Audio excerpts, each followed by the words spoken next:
Hi hello నమస్తే నేను మీ Raghudepaka welcome to Genius online classes. ప్రపంచ లింగ సమానత్వ సూచి 2025 గ్లోబల్ జెండర్ గ్యాప్ ఇండెక్స్ 2025.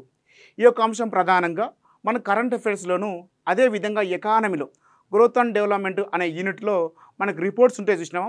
అక్కడ చాలా వెరీ ఇంపార్టెంట్ వచ్చేసి global gender gap index report చాలా వెరీ ఇంపార్టెంట్ అంశం. గత గ్రూప్ 2 ఎగ్జామ్లో అదేవిధంగా జిఎస్లో గ్లోబల్ జెండర్ గ్యాప్ ఇండెక్స్ పైన దాదాపుగా 5 నుండి 6 సార్లు మన క్వశ్చన్ కనిపించడం జరుగుతుంది. కాబట్టి చాలా వెరీ ఇంపార్టెంట్ అంశం వచ్చేసి ప్రపంచ లింగ సమానత్వ సూచి 2025. మరి ఇక్కడ నుండి క్వశ్చన్స్ ఎలా రావడానికి ఆస్కారం ఉంటుంది? గ్లోబల్ జెండర్ గ్యాప్ ఇండెక్స్ను ఎవరు రూపొందిస్తారు? అదేవిధంగా ఈ యొక్క నివేదికను ఏ అంశాలను బేస్ చేసుకొని రూపొందించడం జరుగుతుంది? అదేవిధంగా గ్లోబల్ జెండర్ గ్యాప్ ఇండెక్స్ యొక్క విలువ ఏ మధ్య ఉంటుంది? అదేవిధంగా తీసుకుంటే గ్లోబల్ జెండర్ గ్యాప్ ఇండెక్స్లో మొదటి స్థానాన్ని ఆక్రమించిన దేశాల వరుస క్రమాన్ని గుర్తించండి. అదేవిధంగా గ్లోబల్ జెండర్ గ్యాప్ ఇండెక్స్లో చివరి స్థానాన్ని ఆక్రమించిన దేశాల వరుస క్రమాన్ని గుర్తించండి అని కూడా క్వశ్చన్ రావడానికి ఆస్కారం ఉంటుంది. అదేవిధంగా ఈ యొక్క ఇండెక్స్లో అంటే ఏ సంవత్సరమైనా ఆ ఇండెక్స్లో చోటు చేసుకున్న ప్రధాన అంశాలపైన కూడా క్వశ్చన్ రావడానికి ఆస్కారం ఉంటుంది. కాబట్టి చాలా వెరీ ఇంపార్టెంట్ అంశం. ప్రపంచ లింగ సమానత్వ సూచి గ్లోబల్ జెండర్ గ్యాప్ ఇండెక్స్ను మరి ఎవరు రూపొందిస్తారంటే వరల్డ్ ఎకనామిక్ ఫోరం వాళ్ళు రూపొందించడం జరుగుతుంది. మరి ఎప్పటి నుండి ఈ యొక్క నివేదికను రూపొందిస్తున్నారంటే మనకు 2006 నుండి ఈ యొక్క నివేదికను రూపొందించడం జరుగుతుంది. వరల్డ్ ఎకనామిక్ ఫోరం ఎప్పుడు ఏర్పాటు చేయబడిందంటే 1971 జనవరి 24న వరల్డ్ ఎకనామిక్ ఫోరాన్ని ఏర్పాటు చేశారు. మరి వరల్డ్ ఎకనామిక్ ఫోరం యొక్క ప్రధాన కార్యాలయం ఎక్కడ ఉందంటే స్విట్జర్లాండ్లో మనకు వరల్డ్ ఎకనామిక్ ఫోరం యొక్క ప్రధాన కార్యాలయం ఉంది. మరి ఈ యొక్క నివేదికను ఈ సంవత్సరం ఎప్పుడు విడుదల చేసిందంటే 2025 జూన్ 12వ తారీఖున ఈ యొక్క నివేదికను వరల్డ్ ఎకనామిక్ ఫోరం వాళ్ళు విడుదల చేయడం జరిగింది. మరి ఏ అంశాలను బేస్ చేసుకుంటారంటే 4 అంశాలు ప్రధానంగా ఉండడం జరుగుతుంది. వరల్డ్ ఎకనామిక్ ఫోరం వాళ్ళు యొక్క గ్లోబల్ జెండర్ గ్యాప్ ఇండెక్స్ను రూపొందించడానికి 4 అంశాలను ప్రధానంగా బేస్ చేసుకోవడం జరుగుతుంది. ఒకటి వచ్చేసి ఆర్థిక కార్యకలాపాల్లో స్త్రీ పురుషుల భాగస్వామ్యం.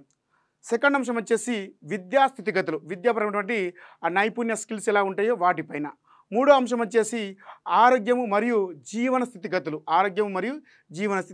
నాలుగో అంశం వచ్చేసి రాజకీయ సాధికారత.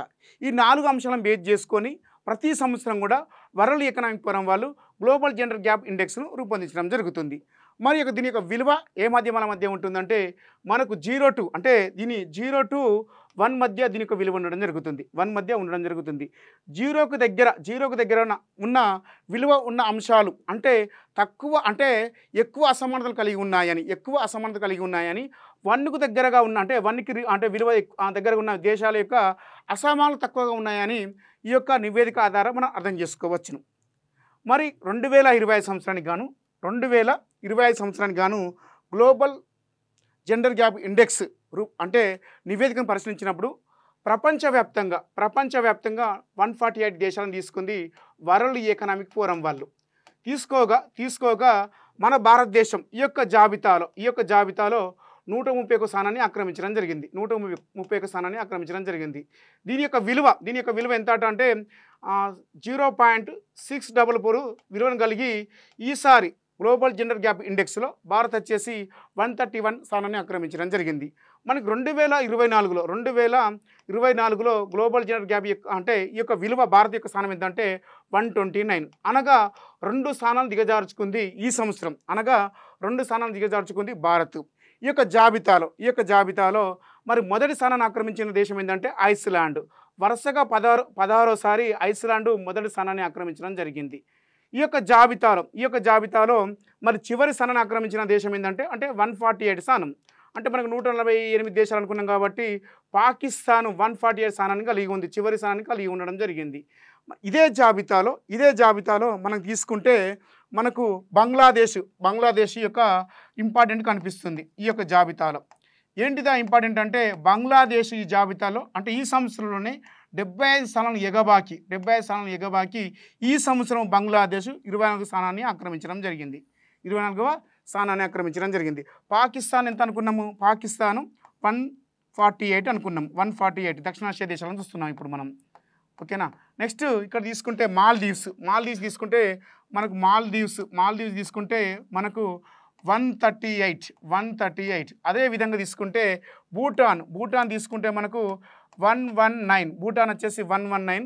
నేపాల్ తీసుకుంటే మనకు 125. అదేవిధంగా శ్రీలంక తీసుకుంటే మనకు ఈ యొక్క జాబితాలో 130 ప్లేస్ను ఆక్రమించడం జరిగింది. 130 ప్లేస్ను ఆక్రమించడం జరిగింది ఈ జాబితాలో. చాలా చాలా వెరీ వెరీ ఇంపార్టెంట్ మనకు ఈ యొక్క జాబితాలో. ఇదే జాబితాలో మనం మరొక అంశం ఏంటంటే ఈ యొక్క జాబితాలో మొదటి స్థానాన్ని ఆక్రమించిన దేశాల వరుస క్రమాన్ని గుర్తించండి అని అడగడానికి ఆస్కారం ఉంటుంది. మనకు ఈ యొక్క జాబితాలో అంటే జీరోకి దగ్గర ఉన్న దేశాలు ఏంటంటే పాకిస్తాన్. జీరోకి దగ్గర ఉన్న దేశాలు అంటే 567, 0.567. మనకు ఐస్లాండ్ దేశం చూస్తే 1కి దగ్గర ఉంది, దాదాపు 1కి దగ్గర ఉంది, అంటే 0.926. కాబట్టి మొదటి స్థానాన్ని ఆక్రమించడం జరిగింది.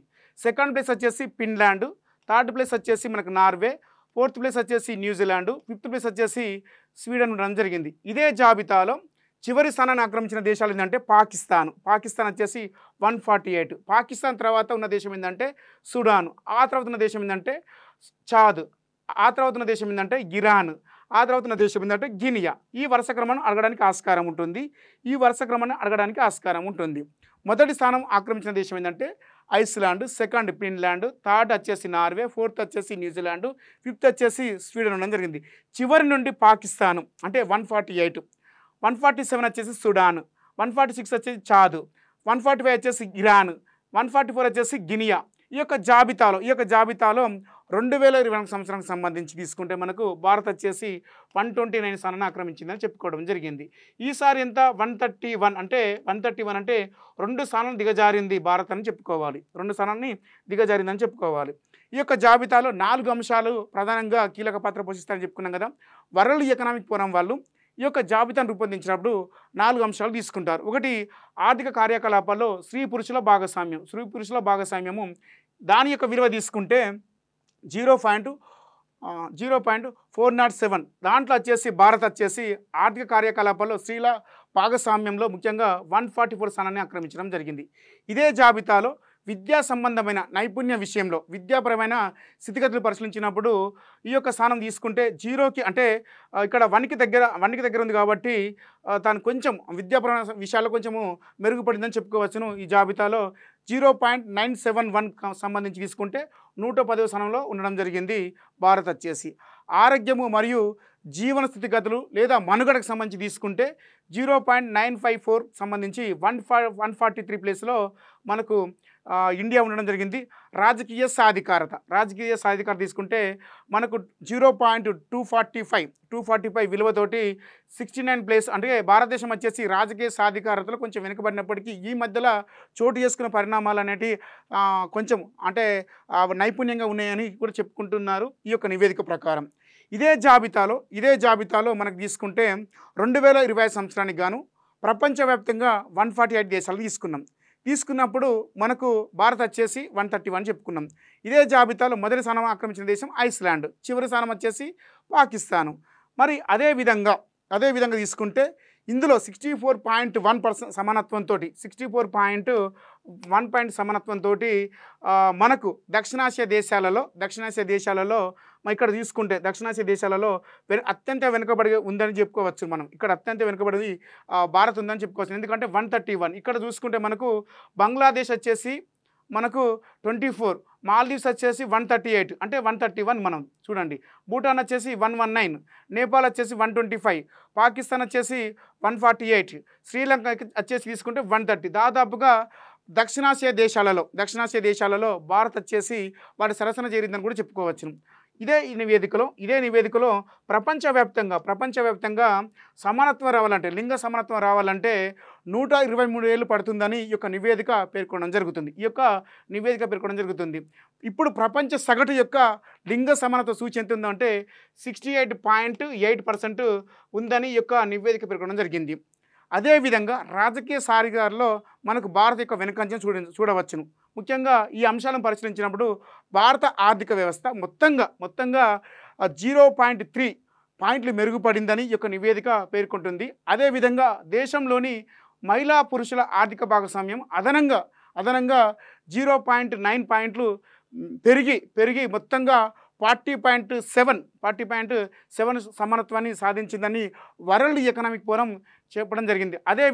అదేవిధంగా భారత్లో ముఖ్యంగా స్త్రీ పురుషుల ఆదాయ అంచనాల సమానత్వం 28.6 నుండి 29.9% పెరిగిందని, ఇది చాలా వెరీ ఇంపార్టెంట్ అంశం. అంటే వారి యొక్క స్త్రీ పురుషుల ఆదాయ సమానత్వం వచ్చేసి 28.6 నుండి 29.9కి పెరిగిందని ఈ యొక్క నివేదిక పేర్కొంటుంది. అదేవిధంగా భారత్లోని వివిధ ఉపాధి కార్యకలాపాల్లో స్త్రీ పురుషుల కార్మికుల భాగస్వామ్యంలో ఎటువంటి మార్పు లేదని గత ఏడాది 40.9 ఉన్న శాతంతోనే కొనసాగుతుందని ఈ యొక్క నివేదిక పేర్కొంటుంది. అదేవిధంగా విద్యా వ్యవస్థ సమానత్వంలో భారత్ అత్యధికంగా 97.1కి చేరుకుందని ఈ యొక్క నివేదిక చెప్పడం జరిగింది. అదేవిధంగా జనన సమయంలో లింగ నిష్పత్తి కాస్త మెరుగుపడిందని ఈ యొక్క నివేదిక పేర్కొంటుంది. ఇక్కడ చాలా వెరీ ఇంపార్టెంట్ అంశం వచ్చేసి మహిళల ప్రాతినిధ్యం 6.5 నుండి 5.6 వరకు తగ్గిందని యొక్క నివేదిక పేర్కొనడం జరిగింది. చాలా వెరీ ఇంపార్టెంట్ అంశం వచ్చేసి గ్లోబల్ జెండర్ గ్యాప్ ఇండెక్స్. ఇది చాలా ఎగ్జామ్స్లలో మనకు వచ్చింది కాబట్టి ఈ యొక్క వీడియోను సేవ్ చేసుకుని పెట్టుకొని మీకు ఎగ్జామ్ టైంలో చూడండి. చాలా వెరీ ఇంపార్టెంట్ అంశం. కావున ఈ యొక్క అంశాన్ని మీ యొక్క ఫ్రెండ్స్కి షేర్ చేయండి. అదేవిధంగా మా ఛానల్ మొదటిసారి చూసినట్లయితే సబ్స్క్రైబ్ చేసుకోండి. అందరికీ thank you and all the best.